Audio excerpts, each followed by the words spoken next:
तो दोस्तों जैसे कि डीडीए का रजिस्ट्रेशन आप लोग कर चुके हैं, साथ के साथ बहुत सारे लोग हैं जिनका रजिस्ट्रेशन अभी तक नहीं हुआ है, तो फटाफट जाइए और अपना रजिस्ट्रेशन कराइए क्योंकि लास्ट तारीख 10 जुलाई 2023 होने वाली है।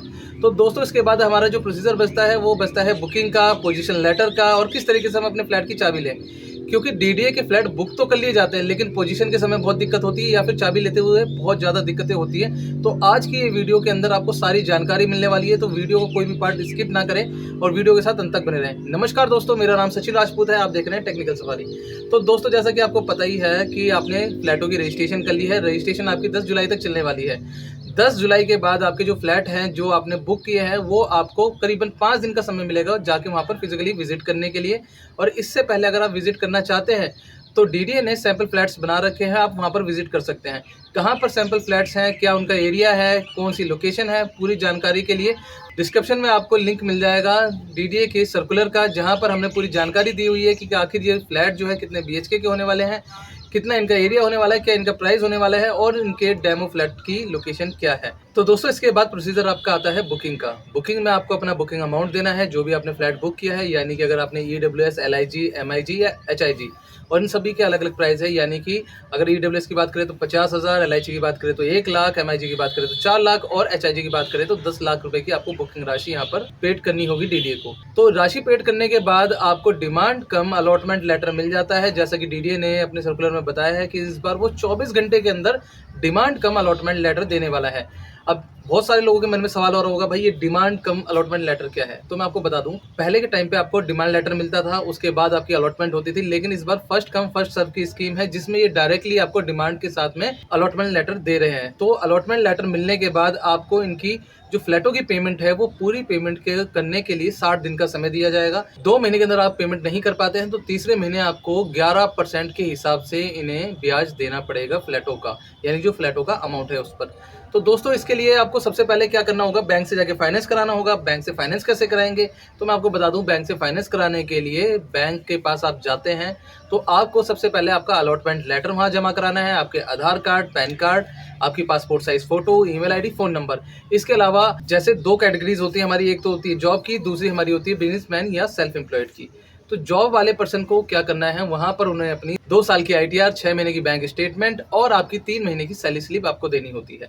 अगर वहीं पे आप अगर सेल्फ एम्प्लॉयड या बिजनेसमैन पर्सन है तो आपको यहाँ पर 3 साल की आईटीआर, आपकी balance sheet, profit loss sheet, इसके अलावा आपकी बैंक स्टेटमेंट 6 महीने की चाहिए होगी। साथ के साथ चाहिए होगा कोई बिजनेस प्रूफ, यानी कि जीएसटी, ट्रेड लाइसेंस या फिर कोई ऐसा लाइसेंस जो प्रूफ कर सके कि ये आपका बिजनेस प्रूफ है। जिसके बाद जो बैंक के अधिकारी हैं वो आपके रेजिडेंशियल एड्रेस, यानी कि जो आपका घर का पता है और आपका जो ऑफिस का पता है, वहाँ पर विजिट करते हैं। साथ के साथ वो विजिट करते हैं डीडीए की उस प्रॉपर्टी पे जो आपको अलॉट हुई है।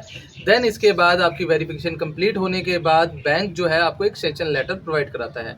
उस सैंक्शन लेटर को प्रोवाइड होने के बाद आपको क्या करना है, वो सैंक्शन लेटर की कॉपी लेके और ओरिजिनल लेके डीडीए के विकास सदन ऑफिस में जाना होगा और वहां पर आपको अपना डीडीए का अलॉटमेंट लेटर और साथ के साथ जो बैंक से आपको सैंक्शन लेटर मिला है वो लेकर जाना होगा। देन वहां पर ले जाने के बाद डीडीए आपके सारे डॉक्यूमेंट्स वेरीफाई करेगा। डॉक्यूमेंट्स वेरीफाई करने के बाद आपको डीडीए से मिलेगा एक लीन लेटर। अब लीन लेटर क्या होता है, लीन लेटर ये होता है कि कंफर्मेशन होती है कि हाँ भाई ये डीडीए का जो आपका फ्लैट है उसकी अभी तक डेट बाकी है, या फिर कहते हैं कि ये आपको अलॉटेड हो चुका है। डीडीए की तरफ से इसकी पूरी फुल कंफर्मेशन होती है, जिसके बाद जो बैंक है वो अमाउंट आपके अकाउंट में डिस्पर्स करता है, यानी कि जो अमाउंट आएगा लोन का वो आपके अकाउंट में आने वाला है।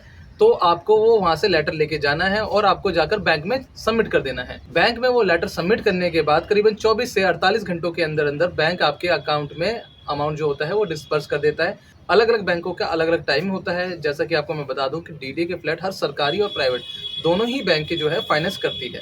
तो ऐसी कंडीशन में जब आप लीन लेटर को लेकर बैंक में सबमिट कराते हैं तो वहाँ से आपका कंफर्मेशन हो जाता है कि डीडीए की ये प्रॉपर्टी पे आपका लोन कंफर्म हो गया है और आपका अमाउंट जो है आपके अकाउंट के अंदर डिस्पर्स कर दिया जाता है। अकाउंट में अमाउंट डिस्पर्स होने के बाद आप जाके डीडीए की साइट से उसकी पेमेंट करते हैं। डीडीए की साइट से कैसे पेमेंट करनी है, तो दोस्तों मैं आपको बता दूं, हमने अपनी पीएम उदय की सीरीज़ में एक वीडियो के अंदर बताया है कि आप डीडीए की पेमेंट कैसे कर सकते हैं। तो आप उसका लिंक भी हम डिस्क्रिप्शन में दे देंगे, आप उससे जाकर देख सकते हैं।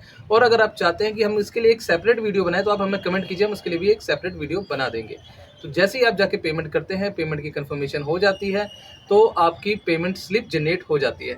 पेमेंट स्लिप जनरेट होने के बाद आपको वो पेमेंट स्लिप लेनी होती है और आपको विजिट करना होता है डीडीए के ऑफिस में दोबारा से। तो डीडीए के ऑफिस में जब आप पेमेंट स्लिप लेके जाते हैं, तो डीडीए के ऑफिसर जो है आपके लिए आपका पोजीशन लेटर तैयार कर देते हैं और उस समय वो आपको कंफर्म करते हैं कि अगर आप अपना फ्लैट देखना चाहते हैं तो एक बार और देख लीजिए। तो दोस्तों मैं आपको बता दूं, इस कंडीशन में आपको अपना फ्लैट एक बार जरूर देखना चाहिए, क्योंकि आपके फ्लैट की जैसे ही पोजीशन देता है डीडीए, तो उसके बाद उसके अंदर कोई बदलाव नहीं हो सकते। आपके फ्लैट में अगर कोई कमी है या फिर आप फ्लैट के अंदर आप जाके देखते हैं कि काम इनकम्प्लीट है, तो आप डीडीए के अधिकारियों को एक लेटर पे लिख के दे सकते हैं, जिसके बाद वो उसे कंफर्म क्लियर कराएंगे। क्योंकि एक बार आपने पोजीशन ले ली, तो पोजीशन लेने के बाद उसमें कोई बदलाव नहीं हो पाएंगे। तो एक बार अपने फ्लैट को आप विजिट करेंगे, विजिट करने के बाद आपको आपका पोजीशन लेटर मिलेगा। डीडीए के अधिकारी आपसे अपने इन्वेंट्री पे साइन कराएंगे, रजिस्टर पे साइन कराएंगे, जहां कंफर्मेशन दे दी जाएगी कि ये फ्लैट का पोजीशन आपको दे दिया गया है। और अगर आप ईडब्ल्यूएस की कैटेगरी से आपने फ्लैट बुक करे हैं, तो मैं आपको बता दूं, यहाँ पर आपको अपना इनकम सर्टिफिकेट भी डीडीए को जमा करना होगा। अब बहुत सारे लोगों के मन में सवाल आ रहा होगा कि भाई ईडब्ल्यूएस कैटेगरी का सर्टिफिकेट कैसे बनेगा, या इनकम सर्टिफिकेट तो 1 लाख से नीचे का बनता है। तो मैं आपको बता दूं दोस्तों, जो इनकम सर्टिफिकेट है वो आपका 10 लाख की कैटेगरी तक का भी बनता है, उससे नीचे भी बनता है। तो आपको यहाँ पर क्या करना है, यहाँ पर डीडीए ने एक चीज़ मांगी है कि आपकी जो फैमिली इनकम है वो 10 लाख से बिलो होनी चाहिए। तो आप इनकम सर्टिफिकेट में, जैसे सपोज दैट मेरी 7 लाख की वैल्यू है, मेरी 7 लाख की इनकम है पूरी फैमिली की, तो मैं क्या करूंगा, मैं 7 लाख रुपए का इनकम सर्टिफिकेट बनवा लूंगा। एसडीएम कोर्ट में जाके डिटेल्स भरवाऊंगा कि मेरी इतनी आय है, मेरी फैमिली में ये पर्सन है, इसकी इतनी आय है। तो इस तरीके से आपका 7 या 8 लाख जो भी आपकी सैलरी होगी या फिर जो भी आपकी फैमिली इनकम होगी, उसका इनकम सर्टिफिकेट आपका बन के तैयार हो जाएगा और वो सर्टिफिकेट आपको जमा कराना है। तो जैसे ही आप डीडीए में वो जमा कराते हैं, तो आपका ईडब्ल्यूएस फ्लैट का भी आपको पोजीशन मिल जाएगा। जैसे ही आपको पोजीशन लेटर मिलता है, आप पोजीशन लेटर लेके साइट पे विजिट करते हैं, वहां पर आपको कीमैन मिलेगा जो कि डीडीए की तरफ से होता है। उसे वहां पर आप अपना पोजीशन लेटर दिखाएंगे, वो आपका फ्लैट आपको दिखा के आपकी चाबी जो है आपके हैंड ओवर कर देगा। तो दोस्तों ये था पूरा प्रोसीजर